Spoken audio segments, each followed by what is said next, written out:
Journey into mystery. The mighty Thor cannot reach his enchanted hammer. Is this to be Loki's final victory? I've done it. I've stolen Thor's hammer. Now the thunder god is at my mercy. I cannot reach it. Within seconds, all my superpowers will be gone. Forever. The mighty Thor. Without his magic hammer, mighty Thor is as bereft of power as mighty Samson without his hair. And yet, well, brace yourself for a hammer blow of surprise when you learn what happens on the day Loki stole Thor's magic hammer. Plot: Stan Lee. Script: R. Burns. Art: Joe Sinat. Lettering: M. Eep. By the gods, those moving trees are actually attacking me, and I have no magic hammer with which to repel them. Thor doesn't suspect that I, Loki, have stolen his enchanted hammer. Now he's helpless to battle any menace I choose to send against him. Beyond our segment of time and space, there exists Asgard, home of the Norse gods, which can only be reached from Earth by the rainbow bridge called Bifrost. The powerful guardian of the bridge is Heimdall, the warder, who obeys none but Odin, king of the gods. Halt and identify yourself. Come, Heimdall. Do you not recognize Neri, handmaiden to Fricka, queen of Asgard? Aye, but you could also be that rogue son of Odin's, Loki, who by magic can even transform himself into a lovely maiden like yourself. Indeed, Loki once took the shape of a wriggling snake to slip by me and venture down to Earth to work his mischief against hapless mortals. But I couldn't be Loki. I myself saw Loki on yonder hill. Where? I see him not. Then, Neri leads Heimdall to a rise of land. There, fastened to a rock with 10 chains, thus Loki must remain, on Odin's orders, till the end of time. So I see, lass. And well does Loki deserve that fate. He is the very spirit of evil, and the deadly enemy of Thor, Odin's favorite son. Free Loki, and disaster will surely befall both Earth and Asgard. Now that I know Loki has not escaped his bonds, you may pass on to Bifrost, sweet Neri, as long as you like. Thank you, noble Heimdall. But no word of Heimdall's conversation has been missed by the fettered god of mischief. Sweet Neri, noble Heimdall. Ha! How I hate those well-meaning, virtuous inhabitants of Asgard. They think I'm imprisoned forever on this rock, do they? But they underestimate my powers. Sooner or later, I shall shatter these humiliating chains, which my father, Odin, personally forged to prevent me from seeking vengeance on Thor. Then they'll learn I'm not called God of Evil for nothing. That supreme do-gooder, Thor, will yet perish by my hand. I so vow. Meanwhile, in infinity away from Asgard, at the office of Dr. Don Blake. Now that your office hours are over, Dr. Blake, I'll deliver these blood samples to the lab. Thanks, Jane. Meanwhile, I'll analyze this set of x-rays. As Nurse Jane Foster leaves the office, beady eyes watch her. Okay, Chief. Blake's alone in his office now. It's about time. Ah, with these 2 police slugs in my stomach, I'll die of lead poisoning before I reach an operating table. I got no luck. Why couldn't one of you mugs have caught the slugs during the getaway instead of me? Don't worry, boss. Blake's a top surgeon. He'll extract the bullets. After all, we couldn't rush you to a hospital after the stick-up. They'd only sick the police on us. But Blake's a weakling. He'll do what we tell him to. And he won't file no report to the cops either. Because after Blake fixes you up, we'll polish him off. Blake, we brought you a patient. He caught 2 bullets. Take him out. Or else. So, that police flash I heard an hour ago over the radio. They said 1 crook was wounded in a jewel robbery. That's me, Blake. Now get to work. And don't make no mistakes, understand? Sure. Take off your shirt, please. Huh. Fate brought them to the right doctor. After I save this thug's life, I'll make sure that he recuperates in prison. Presently, as Dr. Blake finishes the operation. By the way, the broadcast also said that Thor is helping the police track you down. Aren't you afraid he'll catch up with you? Here? In a lame doctor's office? Don't make us laugh. It's no laughing matter, my friend. Thor's entering the room now. Huh. Where? As the gunmen whirl in panic, the handicapped physician seizes his cane and stamps it on the floor. A noise. Behind us. Thor. In person, gentlemen. Hey, what happened to Dr. Blake? He's hiding. For fear there may be some wild shooting. Now climb aboard the operating table, boys. You're going for a ride. Then, as the gangsters obey in mute fear. Why are you strapping us to the table with that adhesive tape? Because you're going on a little trip, and I want you all to have safety belts. You gonna push this thing to the police precinct?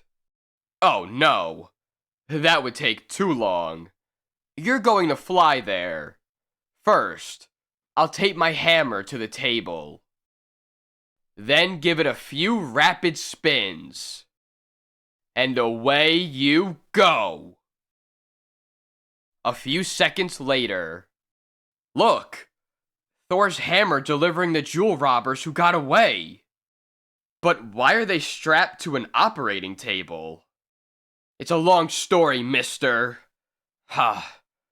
Just let's call it Operation Thor. Then, as the enchanted hammer returns to its master. Here comes Jane returning from the lab. I'd better slip away and switch back to my Dr. Blake identity before she gets suspicious. And so, by the time Jane enters the office, the crowd outside told me Thor captured some thugs in here. Yes, Jane. In fact, I owe my life to Thor. If he hadn't suddenly appeared, they'd have killed me after forcing me to operate on their gang leader. So the people weren't lying when they said Thor turned our operating table into an aerial patrol wagon. No, Jane. Thor's a pretty ingenious fellow. He'd better be, to keep Jane, and the world, from realizing that Dr. Don Blake and Thor are the same man. A week later, at a Norwegian seaport. Thanks, Thor, for agreeing to provide the special effects we need in this Viking picture. Since the proceeds for my contribution will go to various charities, I'm glad to help out. It involves that sea serpent. Do you recall the script I showed you? Perfectly. Activate your mechanical serpent, and row your ships into the fjord, while I take off with my magic hammer. as the serpent attack scene begins. In the film's story, I've sworn protection to a good tribe of Vikings. Thus, when they're menaced by a sea serpent conjured up by evil Loki, who hates the mortals, I'm supposed to defeat Loki's scheme by flying right into the serpent's mouth. Then, because the serpent can't close its jaws on my powerful body, I proceed to drag it down to the bottom of the fjord, where the monster drowns. Wow! What an underwater shot! And to think we've got Thor himself enacting it. An hour later. Now, according to the script, Loki sends a fleet of wicked Vikings who worship him to attack the good Viking village. I prevent this by stamping my hammer twice, thus creating a thunderstorm. Next instant, as a tempest engulfs the invaders. Those evil Vikings are just dummy figures, to be destroyed by churning seas and lightning bolts. Now to film the fleet's destruction, by flying into the teeth of the storm, where no human cameraman can go. Thunderation! What film company ever before had a mythological god do its camera work for them? You bet, BJ. It's a movie first. This sea disaster scene will make film history. But, in another dimension, another pair of eyes balefully watches the mighty god at work. My body is trapped here, but not my supernatural vision. There's my enemy Thor, at his usual insipid job of helping worthy causes. And the irony of it, even in an Earth film, he's wrecking my evil schemes. But as Loki continues to eavesdrop from afar. Great work, Thor. Now in this last sequence, you hurl your hammer at that mountain, causing an avalanche to bury the villainous Viking village. Ah, this is my big opportunity. Thor's hammer is made of the same magic mineral as my chains, the metal Uru. That's why my chains are unshatterable. Unshatterable, that is, by anything except the greater force of Thor's hammer. Now I know how to free myself. Dear noble Thor, are you in for a surprise? And so, on Earth, as Thor's mighty weapon strikes the fjord. Look at that impact, equal to 500,000 tons of TNT. Now the avalanche will bury the Viking village below. By Odin's beard, the hammer is not returning to my hand. It's streaking away. But how? Without the speed of the hammer to carry me along, I'm losing forward momentum. I'm falling.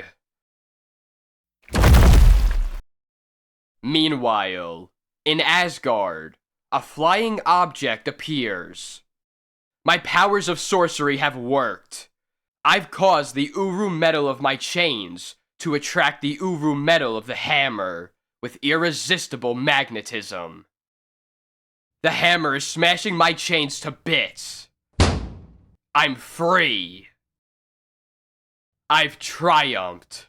And Thor's hammer lies here, clinging magnetically to the debris of chains it shattered.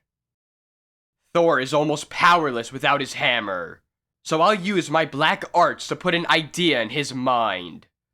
Thus far, Thor has only defeated me on Earth, which Thor knows far better than I. But in Asgard, I am on home ground. I have a better chance to vanquish him here, so I will lure Thor to Asgard. To his doom. Funny, an idea just entered my mind. To summon Odin, and I must do it before 60 seconds elapse. In the past, when I've been in danger, I've called upon the King of Gods, Odin, my father, to help me, and he has never failed me. O great Odin, wisest of all the gods, hear your son's plea and appear before me. Your appeal has reached my ears, Thor. What trouble beset my favorite son? My hammer has mysteriously disappeared. Help me find it, for I know not where to look. The solution of this problem requires the combined powers of all the gods. Since your hammer cannot now take you through the segment of time and space, I shall transport you to Asgard myself. What a stroke of fortune. When Odin appears on Earth, time stands still, so I shall not turn back to Dr. Blake, even though my hammer has now been gone for 60 seconds. Once in Asgard, I can remain Thor indefinitely. My plan is working out perfectly. Odin is bringing Thor to Asgard.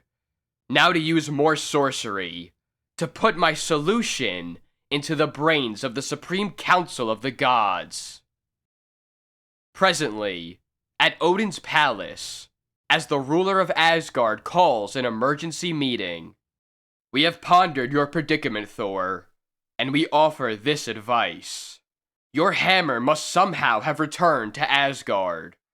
Therefore, search for it here. Unfortunately, we cannot help you with your quest, for we are each burdened with thousands of tasks of our own, but we all wish you success.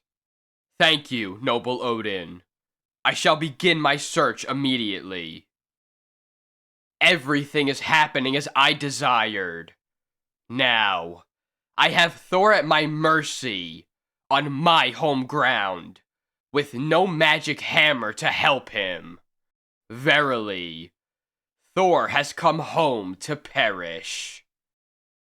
Soon after, as Thor enters a forest. That's it, Thor. Enter my wilderness, where I will magically transform those giant trees into the instruments of your destruction. Now, my brawling beauties, attack the accursed thunder god. By the gods, I've stumbled into Loki's forest, and his obedient trees are surrounding me. With my enchanted hammer, I could repulse this menace with ease. I had better fashion another kind of hammer quickly, for even my mighty strength cannot withstand such odds forever. That's one down. Now to fell a smaller tree with one slash of my palm. Then, as Thor twists stout vines around the fallen trees, binding them together. This wooden mallet won't be as powerful as my Uru hammer, but it may suffice to keep these enchanted nightmares at bay. Thank the gods I selected timber of much tougher grain than the lumbering brutes attacking me. Blast my luck! I forgot how powerful Thor is, even without his magic weapon. I must devise a still more foolproof method of destroying him, once and for all. And I can do it. For home on Asgard, my power is as great as his. Meanwhile, I'll soon dispose of his wooden hammer. My weapon is burning up, as if by magic. Magic? Why didn't I think of that before? Loki, the master of magic, might have had something to do with my hammer's disappearance. The last I heard of Loki, Odin had him chained to a rock near the Rainbow Bridge. I'll see if he's still there. Thor's heading toward Bifrost. I must act quickly. I'll change those clouds into flying dragons, and order them to destroy Thor by sheer weight of number and strength. Thor can't improvise a hammer now. His back is to the wall. There is no wood anywhere. This new peril can only be Loki's work. Nobody but he could transform mere clouds into snarling, deadly dragons. But I'm not finished yet. My fingers are strong enough to gouge a stone weapon out of the cliffside. Blast him! Thor's the strongest man in creation. He's made another hammer for himself, this time out of sheer rock. And now, attack me, if you dare. A plague on Thor! I thought he'd be helpless without his hammer, but he keeps creating a substitute to meet each new danger. Then, as the last defeated creature flees, I'm seeing things. After striking the dragon, the hammer's not falling to the ground. It's flying on, toward the Rainbow Bridge. Suddenly, as Thor notices something else, this gleaming cliff wall is not composed of ordinary stone. It contains the magic metal Uru, of which my magic hammer and Loki's chains were both constructed. I'll wager that's how I lost my hammer. Somehow, Loki must have magnetized it, and it was drawn irresistibly toward Asgard, even as the stone mallet I just fashioned is being attracted to the same spot. Moments after, I was right.